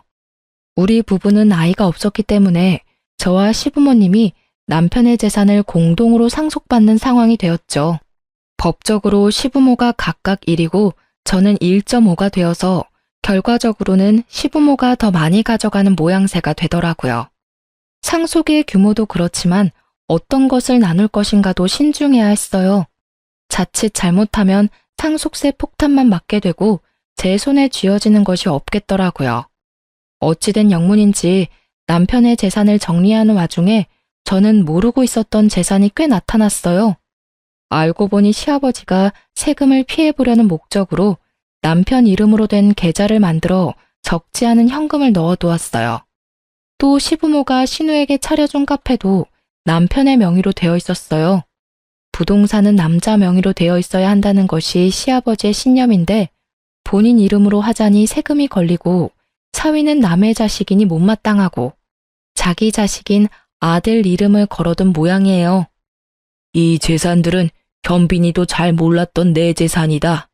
내가 만들어온 재산이란 말이다. 이건 네가 손댈 수 없다. 네 상속분에서 이 부분은 다 우리에게 돌려놔라. 내 아들이 너 때문에 죽었는데 이런 것까지 네가 다 가져간다면 그게 사람이겠니? 인두껍을 쓰고 어떻게 그래? 마음 같아서는 한 푼도 안 주고 쫓아내고 싶건만 평생 놀고 먹는 것밖에 할 줄 모르는 사람이었어요. 이 사람 앞으로 된 재산 다 제가 만든 것들입니다. 긴 말하지 않겠습니다. 법대로 하시죠. 남편이 상속받은 것보다 제가 불린 재산이 훨씬 많습니다. 제 것 분명하게 내놓으셔야 할 겁니다. 저런 사람 같지도 않은 것 같으니라고. 다 우리가 준 돈으로 시작한 것들인데 거기에 네 것이 어디 있어? 우리가 아니었으면 네가 무슨 재주로 그렇게 할 수 있냐고. 시부모는 거품을 물고 저를 비난했지만 저는 눈 하나 깜짝하지 않았어요. 당당했거든요. 처음에 시부모님이 돈을 내어주신 것은 맞지만 몇 번이나 돌려드린다는 걸 고사하고 거절한 것은 그분들이었으니 그 돈에 대해서는 제가 주눅들 이유가 없더라고요. 사실 결혼 생활 내내 뭔가 빚진 것 같은 기분 때문에 저도 시가에 적지 않은 노력을 했어요. 좀 부당하다 생각되어도 시부모님 하라는 대로 고분고분 말도 들었고 해마다 때마다 물질적으로나 물리적으로나 저는 최선을 다했어요. 더군다나 밤낮으로 일해서 재산을 만들었고 매일 놀고 먹기만 하는 한량 같은 남편의 재산까지 제가 착착 불려주었잖아요. 저에게 수고했다 절을 해도 시원치 않은데 계속 비난만 하는 그들에게 저도 더 이상 당하지 않을 거라고 마음을 굳게 먹었죠. 제가 기여한 부분들을 증명해서 재산을 가져오기 위해 변호사를 고용하고 소송을 준비했어요. 변호사가 대리를 하지만 그래도 소소하게 신경 쓰고 자료를 찾고 준비해야 하는 일도 너무 많았죠. 그 와중에 회사는 계속 운영이 되어야 했으니 이런저런 스트레스가 너무 많아서 몸도 마음도 지쳐갔어요.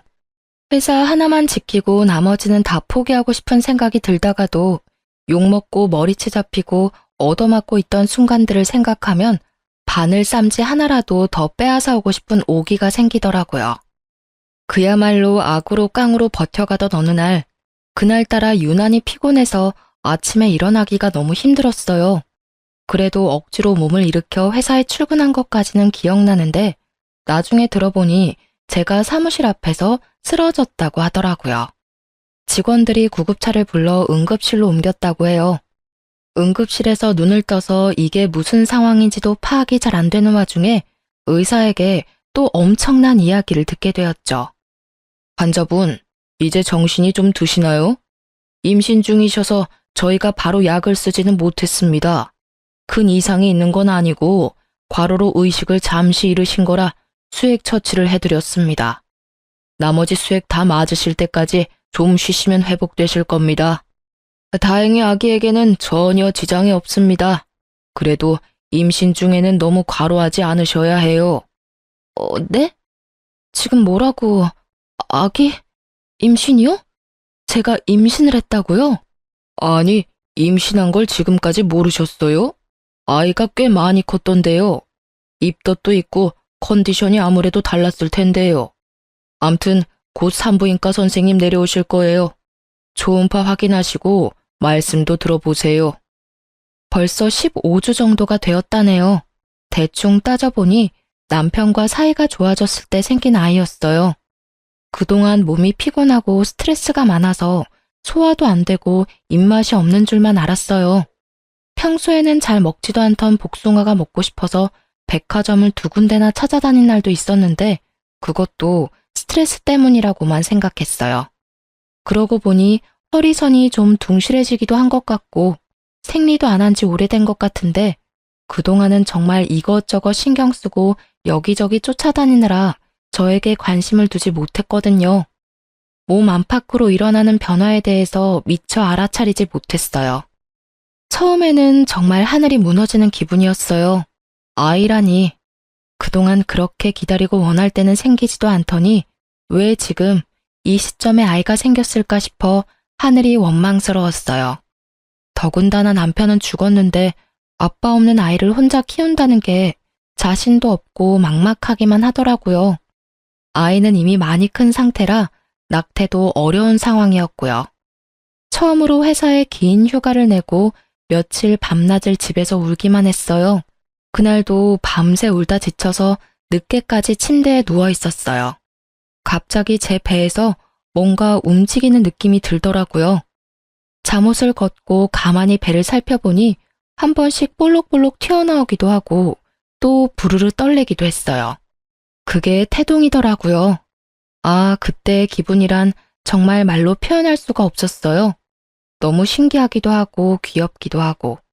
한참을 크크 웃으면서 손가락으로 아기의 움직임을 따라다녔어요. 아기가 온몸으로 저에게 이야기하는 것 같았어요.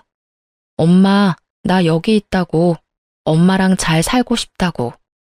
엄마는 아기가 있는 줄도 모르고 여기저기 치이면서 전쟁을 하고 있었는데 그 와중에 혼자서 건강하게 제 뱃속에서 자라왔다고 생각하니 너무나도 아기가 대견해서 눈물이 쏟아졌어요.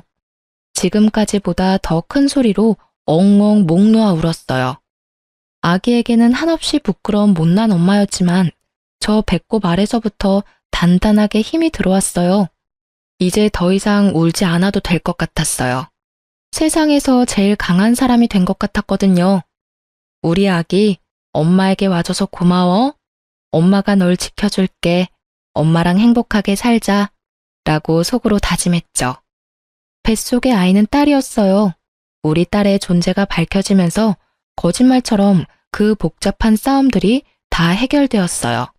직계 가족이 생겨서 남편의 재산은 뱃속의 아이와 제가 100% 상속하게 되어 시부모와 지리멸렬하게 싸울 필요가 없어졌어요. 저는 그저 잘 먹고 마음 편안하게 지내면서 아이가 건강하게 태어날 수 있도록 지켜주기만 하면 되었어요. 그렇게 임신 타령을 하던 시가 식구들은 제가 임신했다는 소식에 얼굴이 하얗게 질리더라고요. 물론 이번에도 친우가 쌍심지를 들고 나서긴 했죠. 그렇게 안 생기던 아이가 갑자기 생겼다고? 그거 현빈이 아이가 아닐 수도 있잖아. 네가 바람 폈을지 누가 알아? 친자 확인해야지. 좋아요. 친자 확인해드리죠. 하지만 여기까지예요. 저는 더 이상 여러분들의 그 어떤 요구에도 응하지 않을 겁니다. 이제 남편이 없으니 서로 얽히지 말고 각자의 인생 잘 살아가는 것으로 해요. 그게 무슨 말도 안 되는 소리니? 엄연히 우리 손주가 있는데 핏줄이 끊어질 수 있는 줄 아니? 지금 제가 동의를 구하는 줄 아세요? 나머지 모든 절차는 각자 변호사와 해결하기로 하죠. 양수 검사를 통해 친자임을 확인했어요. 신우가 늘 그렇게 걱정하던 기형아 검사도 함께 했네요. 선천적인 유전자 이상 없이 아주 건강하다는 것과 99.9% 친자라는 당연한 결과서는 변호사를 통해 전달했어요. 아이와 친정 부모님과 함께 살 집을 새로 구했어요. 좀 더 넓고 마당도 있어 아이가 뛰어놀 수 있는 곳으로요. 이사도 하고 집도 꾸미느라 몸은 힘들었지만 아이를 만나고 함께 살 생각에 하루하루 설레고 신이 났어요. 아이를 출산하는 병원도 조리원도 시가에는 절대 알려주지 않았죠. 저를 남편 장례식에도 못 오게 한 것처럼 한 번만 아이를 보고 싶다고 간절히 부탁하더라도 변호사의 전원에도 절대 응하지 않았어요.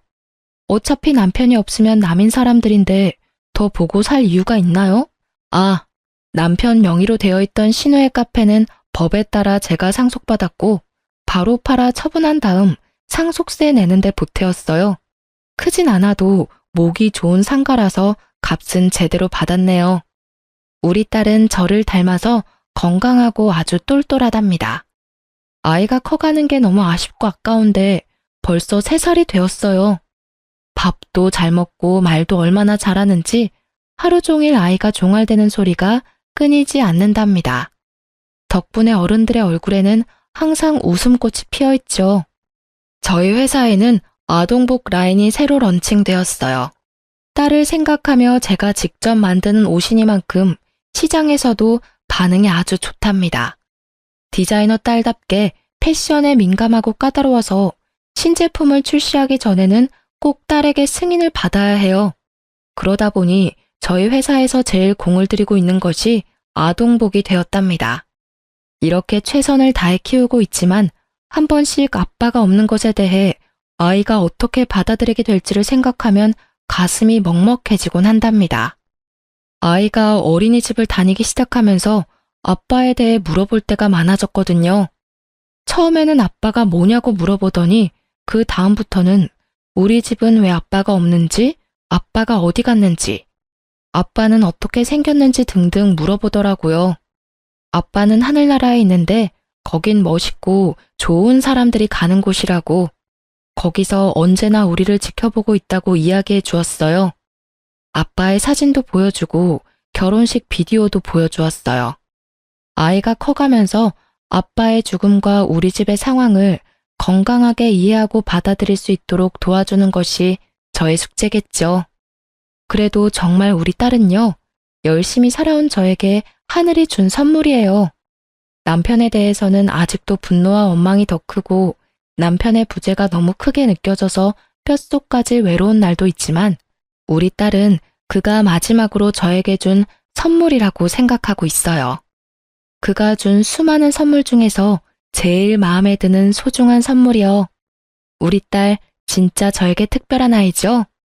혼자서 아이를 키우며 일하는 것이 쉽지만은 않지만 저 열심히 그리고 씩씩하게 살아갈 겁니다. 그래서 우리 딸 보란 듯이 잘 키울 거예요. 여러분, 저 응원해 주실 거죠? 지금까지 제 사연 들어주셔서 감사합니다.